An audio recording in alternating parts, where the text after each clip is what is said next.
Okay guys, so on my previous video I kind of had the car running and everything, the Audi, and as most of you already know, I went ahead and removed the valves that open, to open up the low end and then the top end, and that worked out. The car ran great, everything fine, with the exception of that check engine. That check engine light kept coming on because obviously we had these ports open right here, which is the top end ports. So the air was going through here, using this little bit of space as a runner, coming out through here and coming out here. Now you guys that have this vehicle know that you have these valves at the bottom here, which also help the low end of the vehicle. That's low end and then that's top end. So those valves help in the low end, and that's why the vehicle works so good, even though I removed the other extent of the runners. So that worked out. But when you turn it on in the morning, it will have a little bit of a rough idle, and that rough idle will cause that check engine to turn on. So what I did here, obviously, is experimental. I looked into welding these shut, but then I thought, that's going to be like a permanent thing, and if it doesn't work out, then I'm pretty much screwed. Also, this is magnesium, so it's really expensive to weld on this material. So I went ahead and designed something for now. This right here, these plates actually cover the holes that were left over with the valves, the 3 little holes, and also the actual ports, the top end ports. It actually closes those. So as you can see, they're all shut. And what that does, it gives us the whole length of the runner. So in reality, what we're doing here is we're using this length. Let's see, this one from here. So that's the length of the runner now, instead of just this tiny little bit. So pretty much what this should do, it should give us a good idle. Obviously not as great as it would with the full length of the runners, which runs from here, around here, and then all the way there.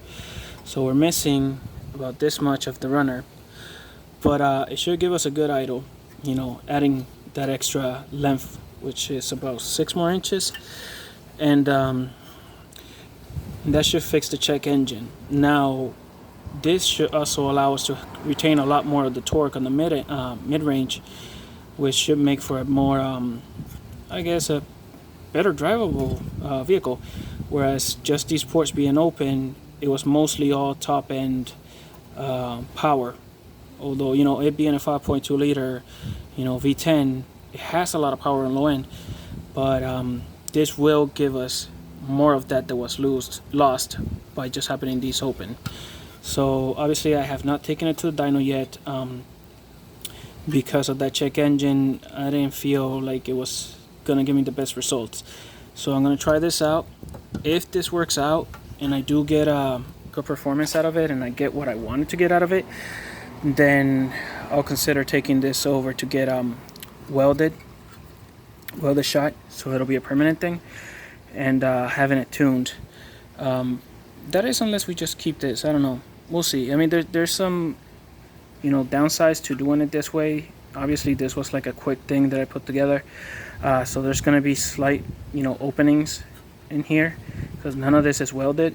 So even though it's blocked, there'll be a tiny little bit of seepage of air through there, which is not going to make a difference really, because the majority of the air is going to come in through the port, and it's going to create velocity inside of that port. So the tiny little bit of air that comes in there is not going to be an issue at all. So if it works out, I'll let you guys know. Obviously there's going to be a whole bunch of you guys mad right now because you're thinking, what the heck is this guy doing with this car? If you look at my other videos, I like to come up with stuff. I don't just want to do what everybody else is doing. So a lot of people just keep those valves open. A lot of people just get a new one.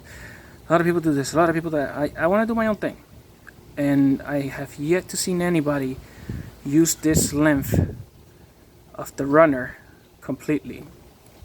So I wanted to see what it would do. I wanted to see how well it worked, and kind of let you guys know. I mean, because honestly, if it works the way that I think it's gonna work, this would be a really, really good solution for those that don't want to go on to replace the whole manifold. Not because of the expense, because a lot of people that get this vehicle, they have the money. You know, they can replace the whole manifold, which is like $2,000. But it's not a money issue, it's a reliability issue. Those flaps that are in there, they are notorious for breaking. And when they break, there's pieces that go into the port, and if they get past the valves, they get into the cylinders. And if you scratch those cylinders, you're looking for a new engine. You know, there's no way to fix those cylinders. And you're gonna lock your engine, or you're gonna ruin your cylinders, and you're pretty much done for. I mean, you need a new engine, and these engines are not cheap at all, and that's not even the big issue. Not everybody's going to be able to get that engine out of that car. You have to do a lot of work to get that engine out, so it's going to cost a lot of money, a lot of headaches, and a lot of time. So if this is something that works out and helps anybody else out there, then my job here is done. And if it works the way I want it to, then I think I'm gonna have a really fun vehicle after this. Anyways, the carbon cleaning was amazing. The car completely woke up. It was super strong. It was super responsive. It was beautiful. So any of you guys that get this vehicle, do a carbon cleaning first thing. Don't even show it to your girlfriend or nothing. Just take the car home. Do a carbon cleaning. It's amazing the difference that you can get.